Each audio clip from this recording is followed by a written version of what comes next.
Mary, are you okay? You're on mute. Sorry about that, Chair. And everyone is, because I thought Councillor Delaney was going to be here.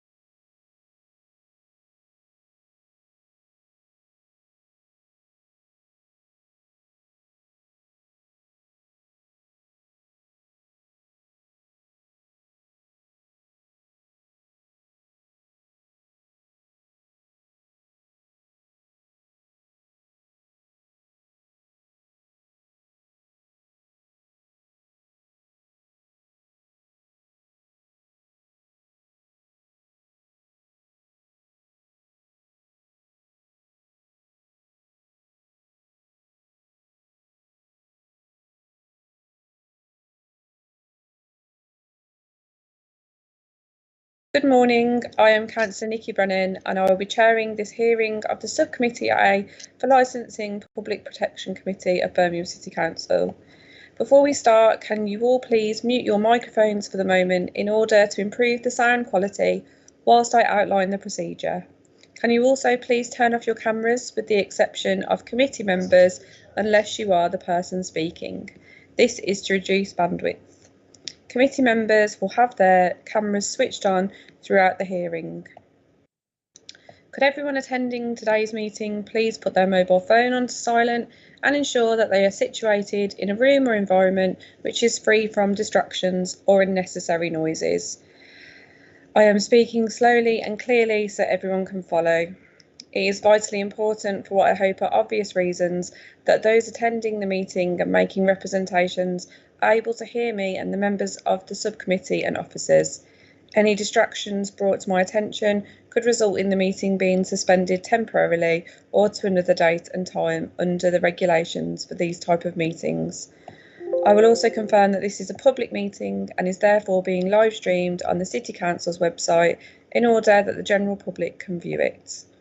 Members are reminded that they must declare any relevant pecuniary or non-pecuniary interests arising from any business to be discussed at this meeting. If a disclosable pecuniary interest is declared, a member must not speak or take part in that agenda item, and any declarations will be recorded in the minutes of the meeting. So can I welcome you to this hearing for an application in respect of Rubery Filling Station, 18 Cockhill Lane, Rubery, Birmingham B459RQ. And I'll begin with some introductions. As I stated previously, I'm Councillor Nikki Brennan and I am chairing this meeting of the Licensing Subcommittee. And with me are other members of the subcommittee, Councillor Mary Locke. Morning, Chair. And Councillor Mike Ward. Good morning. Also present in the meeting are the following officers: Licensing Officer Shayad Yasser. Good morning, Chair. Committee Manager, Meeting Manager Sophia Merez. Good morning. And Committee Lawyer Joanne Swampillai. Good morning, Chair. Could I now ask all parties to identify themselves, please? Firstly, starting with the applicants. Good morning. I'm Robert Bockkai, solicitor for the applicant. I have with me today Andy Ridley, who's the area manager, and as I just mentioned, Akshit is our trainee, but he won't be participating in the hearing unless I fall off my chair. Thank you. And now those making representations. I don't think we have anybody making representations in the meeting, do we? Okay. I will assume that all parties have read and understood the Licensing Committee's procedural rules sent out with the notice of today's hearing. Please note that given the nature of today's proceedings, I may, at my discretion, amend the procedural rules to reflect the fact that this meeting is taking place online, but wish to assure you all that any such amendments will not impact on the parties' right to a fair hearing. We'll be using the chat function in Microsoft Teams to communicate. One of the icons on the toolbar is a speech bubble. Click the speech bubble to go on to chat. If you do not have access to the chat function for any reason, please use the raise a hand function to indicate you wish to speak. That button is usually fourth on the right on the toolbar, and you can also, of course, indicate verbally that you wish to speak at the appropriate time. Can you all now confirm that you have access to the chat facility by typing your own name now? Officers will also type their job title. The meeting will not proceed until you have done so.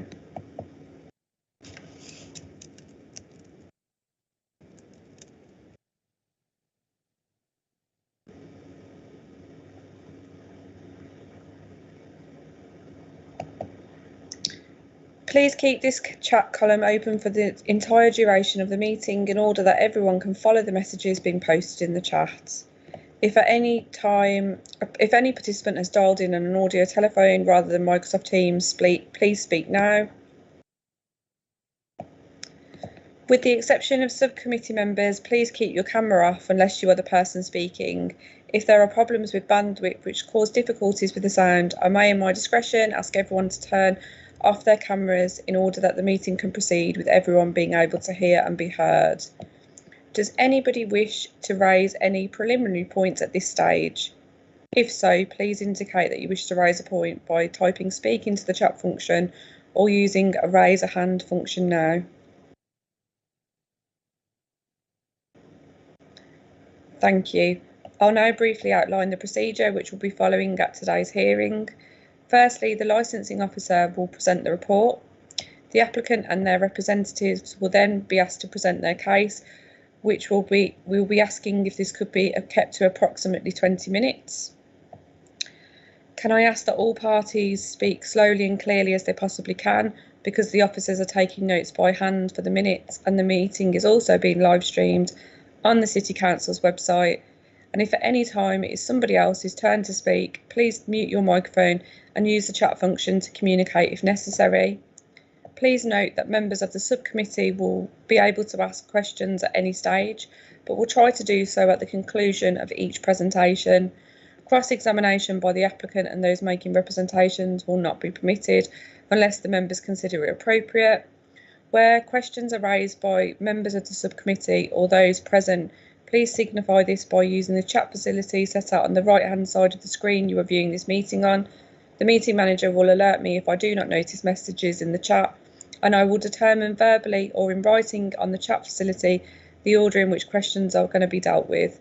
Additionally, you may also wish to seek to notify a question or point verbally in the usual way at the appropriate point. So at any point in the meeting you wish to speak, please type the word speak into the chat function and the meeting manager will ensure that we come to you at the appropriate moment. If at any point you cannot hear or are having problems with your internet connection, please use the chat facility to alert the meeting manager. The chair will then ask the person speaking to repeat what they have just said. It is therefore important that you use the chat function as soon as you are unable to hear the person speaking. It may well be that the problem is caused by people still having their microphones or cameras on, which creates interference. So I'll remind everyone again to please mute your microphone and turn off your camera if you are not the person speaking. Could I please point out that occasionally it may be necessary for the subcommittee to take legal advice. At my discretion, I may ask all parties to wait in this meeting whilst members and the relevant officers withdraw to take legal advice using a separate meeting within Microsoft Teams. We will then return to the meeting and continue. Please note that if any time the live stream being broadcast on the City Council website fails, I will ask you all to mute your microphones and cameras and stop speaking until the live stream is restored. If at any time this meeting goes into private session, the meeting manager will pause the live stream. Once the private part of the meeting is over, I will ask the meeting manager to confirm that the live stream has resumed before we continue. At the conclusion of the hearing, I will invite all parties to make a brief closing submission, and can I stress that no decision will be taken until the evidence has been heard. At the decision-making stage, the members and relevant officers will withdraw from this meeting in order to determine the decision. They will go into a separate Microsoft Teams meeting. In the event that the members need a point clarifying, you will be telephoned by the meeting manager. The members will then make their decision. Notification of the determination of the application will be sent out to all parties within 5 working days. So I hope that was reasonably straightforward, and with that I will ask the licensing officer to present the report, please. Thank you, Chair. So Motor Fuel Limited applied on the 5th of December 2021 to vary the premises licence in respect of Rubery Filling Station, 18 Cockhill Lane, Rubery, Birmingham, B45 9RQ. Councillors, the purpose of the report before you today is to consider relevant representations that have been made in an application which seek to initially vary the licence for the sale of alcohol for consumption off the premises to operate 24 hours, Monday to Sunday, and to permit the provision of late night refreshment to operate from 11 p.m. until 5 a.m. Monday to Sunday. Members, this application has now since been modified, so the sale of alcohol is Monday to Sunday from 6 a.m. till midnight, and late night refreshment is from 2300 hours till midnight. Now, representations have been received from other persons, and these are attached to appendices 1 to 3 of your report. The application is attached to Appendix 4. Conditions have been agreed with West Midlands Police and the applicant, and these are attached to Appendix 5 of your report.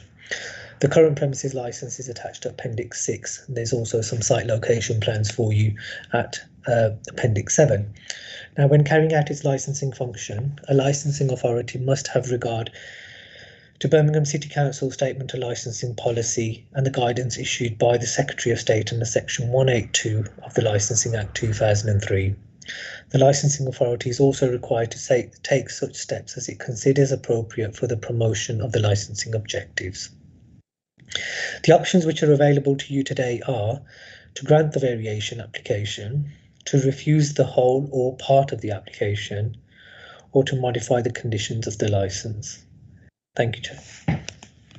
Thank you very much. Can I now invite the applicant to make their case, please?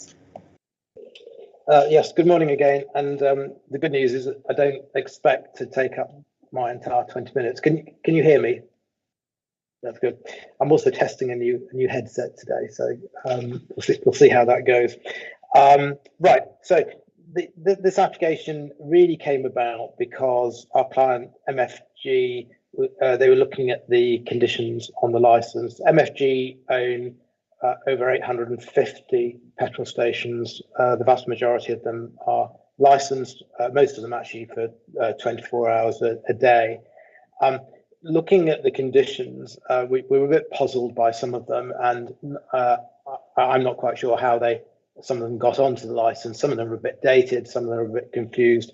So we decided to seek an update of the operating schedule, the conditions, and so we engaged with the police, Mark Swallow, and we've agreed the conditions, which are a combination of the conditions which are in your bundle from page 15 and page 15 and 16. You'll see the conditions that we proposed initially, which are CCTV, incident recording, refusals, no self-serves of spirits, and importantly, no sales of the high-strength beers, lagers, so nothing over 6%.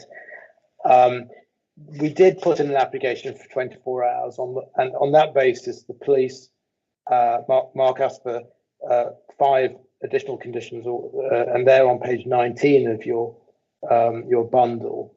Now, the first 2 possibly could be tweaked, given that we're now going for midnight and 24, not 24 hours.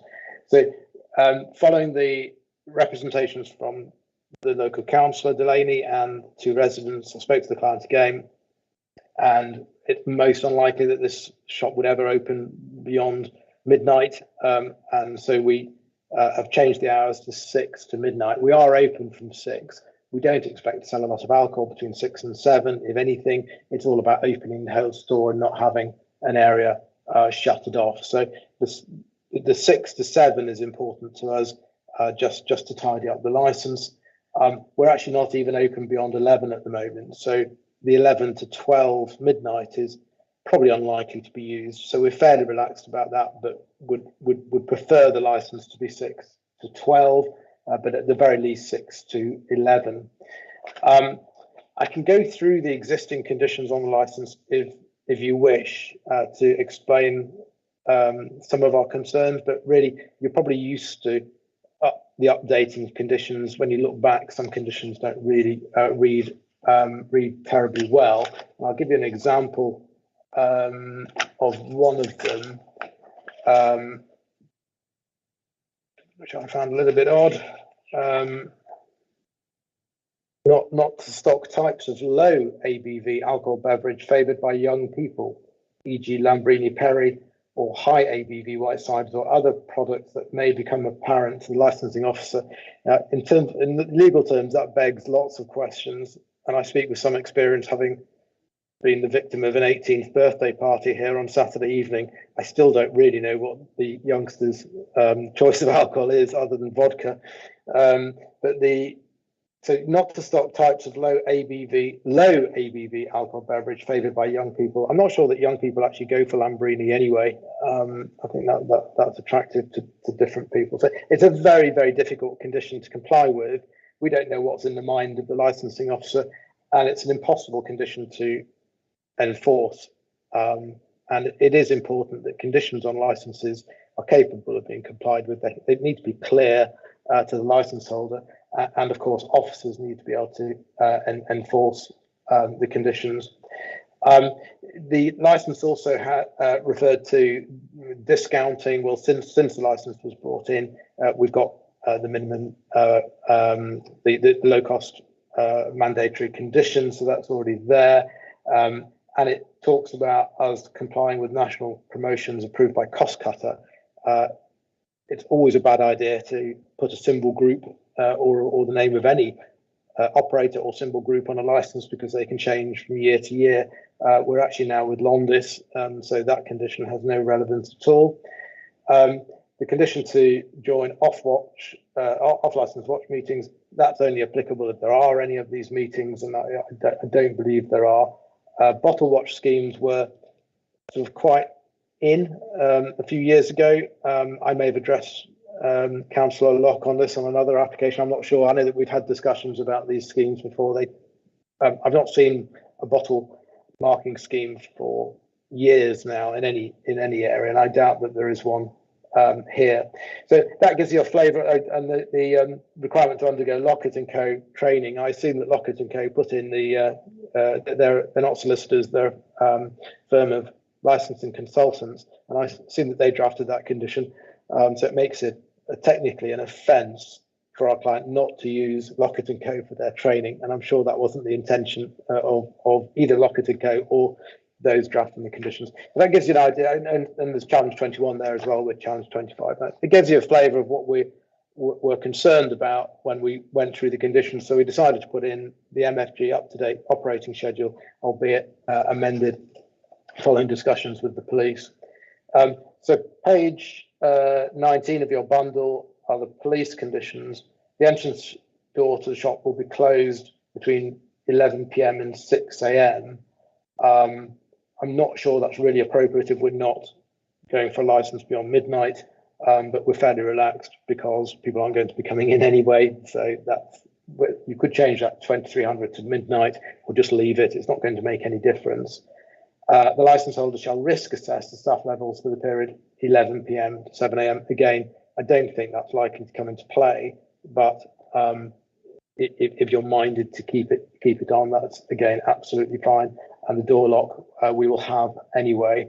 And the fourth and fifth conditions are just tidying up the CCTV conditions for the police. The residents have raised a few concerns on the basis of it being a 24-hour application, that it would attract undesirables. We don't believe that it would have done, but we're not going to be open anyway 24 hours. They're concerned about staffing levels for the police. Well, the police have looked at this application. They're not objecting to it. It would have been for the police to raise those concerns. Concerned about 24-hour license affecting quality of sleep. We're not going for a 24-hour license now. Need is not a factor. Then the more specific points, the container at the back of the garage to store products with and they believe there's a freezer with some buzzing. There is no switched on container at the back of the premises. So we think the only buzzing noise could possibly be from an air conditioning unit. We're not quite sure. There's certainly no freezer, second freezer outside. So it's not relevant to this application, but the area manager, Andy, will take a look next time he's at the premises. The grey bins that they're referring to, saying they get filled at 2 a.m. and 5 a.m. Interestingly, those are bins that are provided to companies such as Sky, so that they can store equipment in there and come and collect it, so that they can service their own customers. So those are rented out. So they're not waste bins. This is a service that we provide to local businesses. And then next to those grey bins are the Amazon boxes, where people can collect from the boxes 24 hours a day. So neither of those are relevant to the license application as such. There's reference to an assault, and we don't have any information about that. Andy's been with the company 2 or 3 years, and he's checked back with people who've been involved a lot longer, and we don't have any information on the assault. We have had attempted break-ins during the night, and actually one of the problems with petrol stations that are not open 24 hours is that they can be targeted during the night, but again, not relevant to this application. So that's really about it. In terms of policy, we're within policy. Your policy recognises the same as the government's policy, which is that shops should generally be allowed to match their alcohol hours with their trading hours, unless there are good reasons to restrict those hours. And for those good reasons, you'd need some evidence before you today to restrict those hours. You've got experts in terms of the police, environmental health, noise officers, and none of those officers are objecting. The police have actively looked at this application. They were satisfied with 24 hours. We've now cut it back to 6 a.m. to 12 midnight. So I'm sure the police will be more than satisfied with that. So that's really about it. Happy to answer any questions that you have. Thank you for listening. Thank you very much for your presentation. Councillor Locke, do you have any questions? Just a couple. When would deliveries be made, and also waste collection? Well, Andy will be able to respond, but there will be no there will be no impact to delivery times or waste collection as a consequence of this application. But Andy, do you have that information? Waste collections would generally be through the day. They don't collect outside of business hours normally. And deliveries, the windows that we have, I think, is 7 till 7. And again, the supply won't go outside of that. The only difference would be fuel deliveries, but the site is only set up to take fuel deliveries between 6 and 10 anyway. We'd have to apply to change that. Thank you. Okay, thank you very much. That's all I've got. Thank you, Chair. Councillor Ward, do you have any questions? No questions, thank you, Chair. Oh, I don't have any questions either. So that brings us up onto summing up. Do you have anything you'd like to add as like a short summing up? Well, I'd be grateful if you would grant the application as agreed with the police, but subject to the more restricted hours, 6 to 12. If you're minded to, can I say, play with any of the conditions or amend any conditions, I'd be grateful for the opportunity to readdress you. Thank you very much. I will now ask all parties to leave the Microsoft Teams meeting, and the members, the committee lawyer and the committee manager will go into private session while the subcommittee makes its decision. You'll be notified of the decision of the subcommittee within 5 working days. Thank you. Thank you very much.